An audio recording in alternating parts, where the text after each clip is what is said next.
اعوذ باللہ من الشیطان الرجیم بسم اللہ الرحمن الرحیم۔ پہلے تو میرے تمام بھائی جو یہ ویڈیو دیکھ رہے ہیں پہلے ایک بار درود شریف پڑھ لیں۔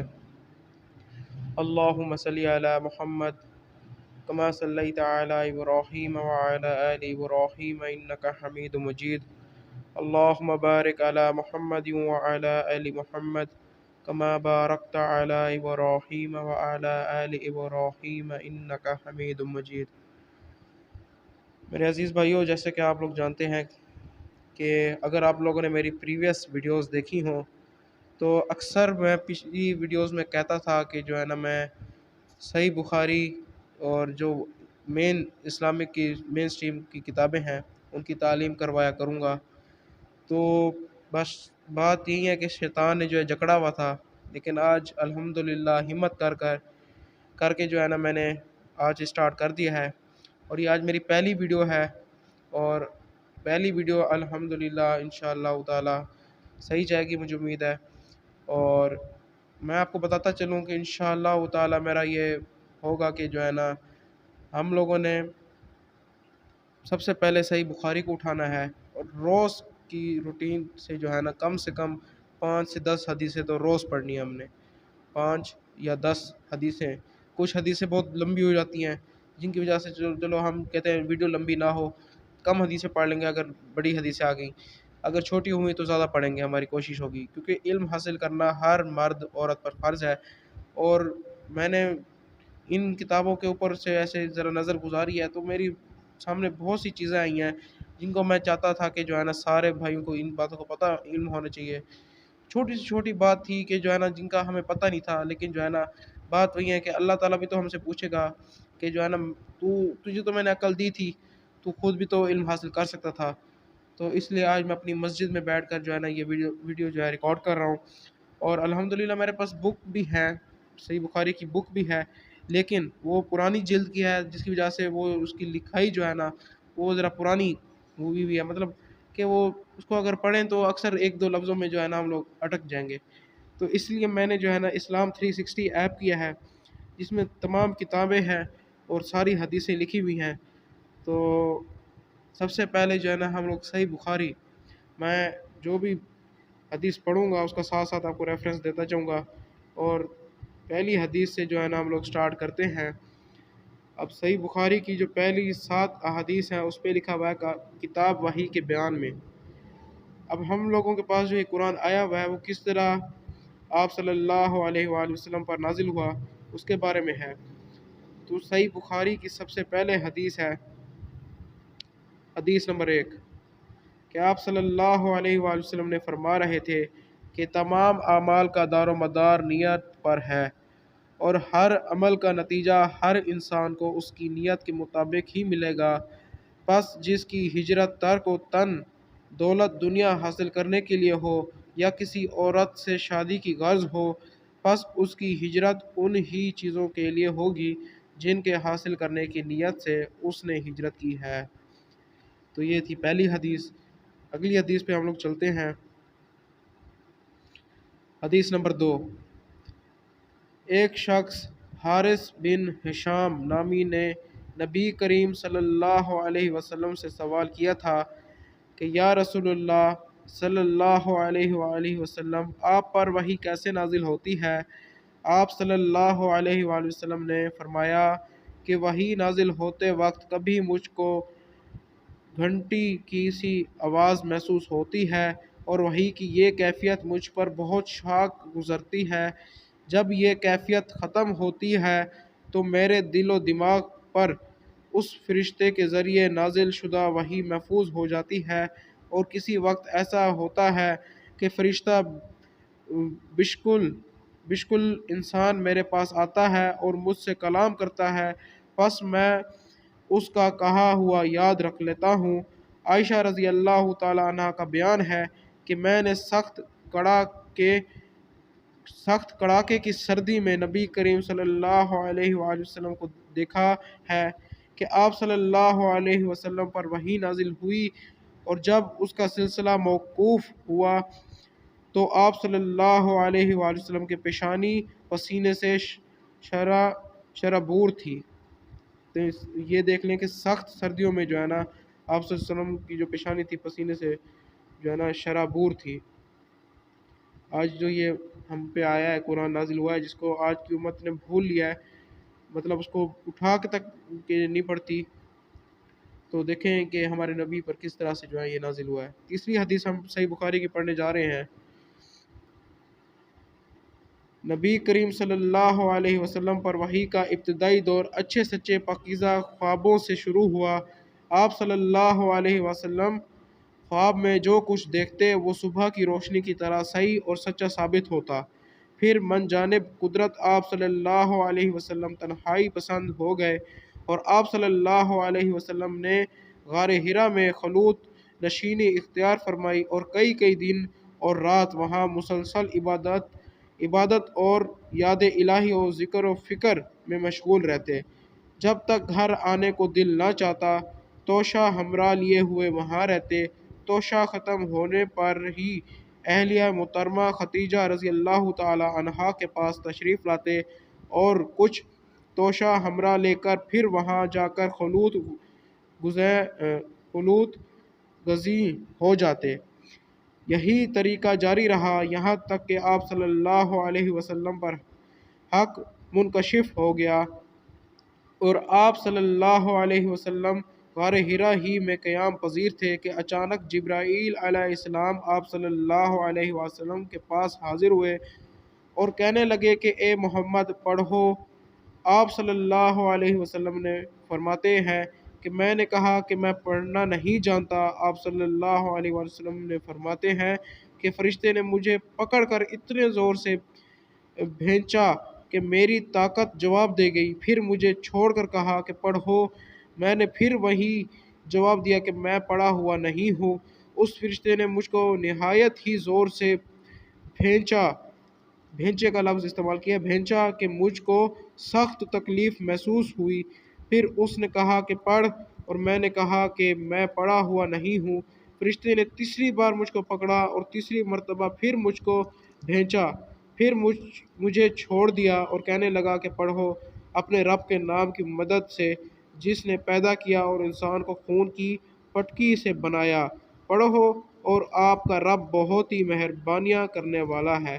پس یہی آیتیں آپ صلی اللہ علیہ وسلم جبرائیل علیہ السلام سے سن کر اس حال میں غار حرا سے واپس ہوئے کہ آپ صلی اللہ علیہ وسلم کا دل اس انوکھے واقعے سے کانپ رہا تھا۔ آپ صلی اللہ علیہ وسلم خدیجہ کے ہاں تشریف لائے اور فرمایا کہ مجھے کمبل اڑا دو۔ لوگوں نے آپ صلی اللہ علیہ وسلم کو کمبل اڑا دیا۔ جب آپ صلی اللہ علیہ وسلم کا ڈر جاتا رہا تو آپ صلی اللہ علیہ وسلم نے اپنی زوجہ محترمہ خدیجہ رضی اللہ تعالی عنہا کو تفصیل کے ساتھ یہ واقعہ سنایا اور فرمانے لگے کہ مجھ کو اب اپنی جان کا خوف ہو گیا ہے۔ آپ صلی اللہ علیہ وسلم کو اہلیہ محترمہ خدیجہ رضی اللہ تعالی عنہا نے آپ صلی اللہ علیہ وآلہ وسلم کی دھاڑس بندھائی اور کہا کہ آپ کا خیال صحیح نہیں ہے، اللہ کی قسم آپ کو اللہ کبھی رسوا نہیں کرے گا۔ آپ تو اخلاق فاضلہ کے مالک ہیں، آپ تو کنبہ پرور ہیں، بے کسوں کا بوجھ اپنے سر پر رکھ لیتے ہیں، مفلسوں کے لیے آپ کماتے ہیں، مہمان نوازی میں آپ بے مثال ہیں اور مشکل وقت میں آپ امر حق کا ساتھ دیتے ہیں۔ ایسے اوصاف حسنہ والا انسان یوں بے وقت ذلت و خواری کی موت نہیں پا سکتا۔ پھر مزید تسلی کے لیے خدیجہ رضی اللہ تعالی عنہا آپ صلی اللہ علیہ وسلم کو ورقہ بن نوفل کے پاس لے گئی جو ان کے چچا زاد بھائی تھے اور زمانہ جاہلیت میں نصرانی مذہب اختیار کر چکے تھے اور عبرانی زبان کے کاتب تھے۔ چنانچہ انجیل کو بھی حسب منشائے خواندی عبرانی زبان میں لکھا کرتے تھے۔ انجیل سریانی زبان میں نازل ہوئی تھی، پھر اس کا ترجمہ عبرانی زبان میں ہوا۔ ورقہ اس کو لکھتے ہیں وہ بہت بوڑھے ہو گئے تھے، یہاں تک کہ ان کی بینائی بھی رخصت ہو چکی تھی۔ خدیجہ رضی اللہ تعالی عنہا نے بھی ان کے سامنے آپ صلی اللہ علیہ وسلم کی حالت بیان کیے اور کہا کہ اے چچا زاد بھائی، اپنے بھتیجے محمد صلی اللہ علیہ وسلم کی ذرا ان کی کیفیت سن لیجئے۔ وہ بولے کہ بھتیجے، آپ نے جو کچھ دیکھا ہے اس کی تفصیل سناؤ۔ چنانچہ آپ صلی اللہ علیہ وسلم نے از اول تا آخر پورا واقعہ سنایا، جسے سن کر ورقہ بن اختیار ہو کر بول اٹھے کہ یہ تو وہی ناموس معزز راز دان فرشتہ ہے جسے اللہ نے موسیٰ علیہ السلام پر وحی دے کر بھیجا تھا۔ کاش میں آپ کے اس عہد نبوت کے شروع ہونے پر جوان عمر ہوتا، کاش میں اس وقت تک زندہ رہتا جب کہ آپ کی قوم آپ کو اس شہر سے نکال دے گی۔ رسول اللہ صلی اللہ علیہ وسلم نے یہ سن کر تعجب سے پوچھا کہ کیا وہ لوگ مجھ کو نکال دیں گے، حالانکہ میں تو ان میں صادق و امین مقبول ہوں؟ ورقہ بولا، ہاں یہ سب کچھ سچ ہے، مگر جو شخص آپ کی طرف امر حق لے کر آیا اور لوگ اس کے دشمن ہی ہو گئے، اگر مجھے آپ کی نبوت کا وہ زمانہ مل جائے تو میں آپ کی پوری مدد کروں گا۔ مگر ورقہ کچھ دنوں کے بعد انتقال کر گئے، پھر کچھ عرصے تک وحی کی آمد موقوف رہی۔ یہ اتنی بڑی حدیث ہے میرے بھائیوں، تو آپ یہ دیکھیں کہ ہمارے نبی کی کیا حالت اس وقت ہو جاتی تھی کہ جب ان پر وحی نازل ہوتی تھی۔ یہ صحیح بخاری کی حدیث نمبر 3 تھی، یہ بہت بڑی حدیث تھی۔ اب چوتھی حدیث کی طرف چلتے ہیں۔ آج جو ہے نا کم سے کم 5 حدیثیں پڑھ لیتے ہیں کیونکہ ہماری پہلی ویڈیو ہے۔ تو چوتھی حدیث صحیح بخاری کی ہے کہ آپ صلی اللہ علیہ وسلم نے وحی کی رک جانے کے زمانے کے حالات بیان فرماتے ہوئے کہا کہ ایک روز میں چلا جا رہا تھا کہ اچانک میں نے آسمان کی طرف ایک آواز سنی، اور میں نے اپنا سر آسمان کی طرف اٹھایا، کیا دیکھتا ہوں کہ وہی فرشتہ جو میرے پاس غار حرا میں آیا تھا وہ آسمان و زمین کے بیچ میں ایک کرسی پر بیٹھا ہوا ہے۔ میں اس سے ڈر گیا اور گھر آنے پر میں نے پھر کمبل اوڑھنے کی خواہش ظاہر کی۔ اس وقت اللہ پاک کی طرف سے یہ آیت نازل ہوئی، اے لحاظ اوڑھ کر لیٹنے والے، اٹھ کھڑا ہو اور لوگوں کو عذاب الہی سے ڈرا، اور اپنے رب کی بڑائی بیان کر، اور اپنے کپڑوں کو پاک صاف رکھ اور گندگی سے دور رہ۔ اس کے بعد وحی تیزی کے ساتھ بے در بے آنے لگی۔ اس حدیث کو یحییٰ بن بکیر کے علاوہ لیث بن سعد سے عبداللہ بن یوسف اور ابو صالحہ نے بھی روایت کیا ہے، اور عقیل کے علاوہ زہری سے ہلال بن رواد نے بھی روایت کیا ہے۔ یونس اور معمر نے اپنی روایت میں لفظ فوادہ کی جگہ بوادہ نقل کیا ہے۔ یہ چوتھی حدیث ہے صحیح بخاری کی۔ اب آخری حدیث پڑھتے ہیں۔ یہ بھی جو ہے نا کافی تو نہیں لیکن صحیح ہے، درمیانی حدیث ہے، زیادہ لمبی نہیں ہے، تو اس کو بھی ساتھ جو ہے نا پڑھ لیتے ہیں۔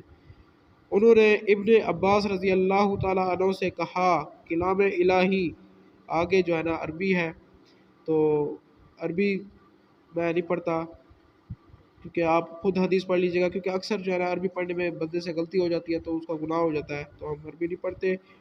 تو میں جو ہے نا کیا کہتے ہیں آپ کے سامنے تصویر لگا دوں گا اس کی، آپ دیکھ لیں کہ انہوں نے ابن عباس رضی اللہ تعالیٰ عنہ سے کلام الہی کی تفسیر کے سلسلے میں سنا کہ رسول اللہ صلی اللہ علیہ وسلم نزول قرآن کے وقت بہت سختی محسوس فرمایا کرتے تھے، اور اس کی علامتوں میں سے ایک یہ تھی کہ یاد کرنے کے لیے آپ اپنے ہونٹوں کو ہلاتے تھے۔ ابن عباس رضی اللہ تعالیٰ عنہ نے کہا کہ میں اپنے ہونٹ ہلاتا ہوں جس طرح آپ ہلاتے تھے، یعنی کہ رسول صلی اللہ علیہ وسلم۔ سعید کہتے ہیں کہ میں بھی اپنے ہونٹ ہلاتا ہوں جس طرح ابن عباس رضی اللہ تعالیٰ عنہ کو میں نے ہلاتے دیکھا۔ پھر انہوں نے اپنے ہونٹ ہلائے۔ ابن عباس رضی اللہ تعالیٰ عنہ نے کہا کہ پھر یہ آیت اتری کہ اے محمد، قرآن کو جلد جلد یاد کرنے کے لیے اپنی زبان نہ ہلاؤ، اس کا جمع کر دینا اور پڑھا دینا ہمارا ذمہ ہے۔ ابن عباس رضی اللہ تعالیٰ عنہ کہتے ہیں کہ یعنی قرآن آپ صلی اللہ علیہ وسلم کے دل میں جما دینا اور پڑھا دینا ہمارے ذمہ ہے۔ پھر جب ہم پڑھ چکے تو آپ اسے اس پڑھے ہوئے کی اتباع کرو۔ ابن عباس رضی اللہ تعالیٰ عنہ فرماتے ہیں کہ اس کا مطلب یہ ہے کہ آپ اس کو خاموشی کے ساتھ سنتے رہو اور اس کے بعد مطلب سمجھا دینا ہماری ذمہ داری ہے۔ یعنی کہ پہلے ان کو جو ہے نا وحی آئے گی، وہ ان کو سمجھا بھی دیں گے بعد میں، پھر یقیناً یہ ہماری ذمہ داری ہے کہ آپ اس کو پڑھو، یعنی اس کو محفوظ کر سکو۔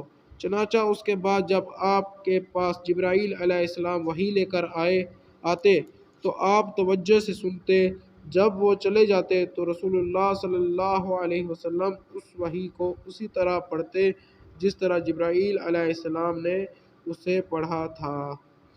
تو آج کی 5 حدیثیں سے ہمیں کیا سبق ملا ہے کہ جس قرآن کو آج یہ امت بھلا بیٹھی ہے، وہی قرآن جو ہے نا ہمارے نبی پر کس طرح سے جو ہے نا نازل ہوا، اور ان کو کس طرح کی جو ہے نا مشکلات اٹھانی پڑی، کہ آپ نے خود دیکھ لیا کہ وہ ڈر جاتے تھے، سخت سردیوں میں جو ہے نا ان کو پسینہ آ جاتا تھا، مطلب اتنا کچھ ہوا ہے، اور آج جو ہے نا امت اسی قرآن کو بھلا بیٹھی ہے، اور اگر اس قرآن کو پڑھتی بھی ہے تو جو ہے نا اس کا مطلب نہیں سمجھتی، اس کا ترجمہ نہیں پڑھتی۔ بس یہ قرآن ایسی ہے کہ دنیا میں سب سے زیادہ پڑھی جانے والی کتاب ہے، اور لیکن جو ہے نا بغیر مطلب کے، بغیر ترجمے کے۔